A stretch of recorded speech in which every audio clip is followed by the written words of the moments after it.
We're here at ETG's Discover Turnkey Excellence event, and like ETG is to their brands, HK is to Markforged. So let's talk about this product. Yeah, so this is the Metal X. So obviously we've been through the Mark II, the X7, the Mark II being the smaller brother, the X7 being the bigger brother, the Metal X is the daddy. Yeah, so what we've got here is a part being printed. It's metal powder bound within a polymer wax. So that's the thing with the Metal X, is printing metal components. It's a 3-part process. So this is in its green state. We take that out, we put it into a wash. That washes away the wax. We then take that out and put it into a sintering oven. The sintering oven takes it from a green state part to a fully dense metal component. Brilliant. And any more applications that you use on this? And are these the same materials? And what variety of materials have you got? Yeah, so we've got stainless steel, we've got A2, D2 and H13s, tool steels, we've got titanium, Inconel and copper.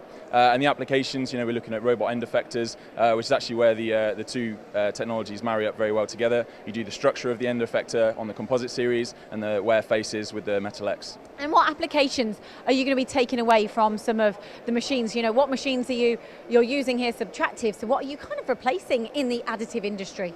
Yeah, so really we're not trying to replace the machine tools as they are here. We're trying to support them, with their fixturing, their tools, jigs, and on the in assembly as well.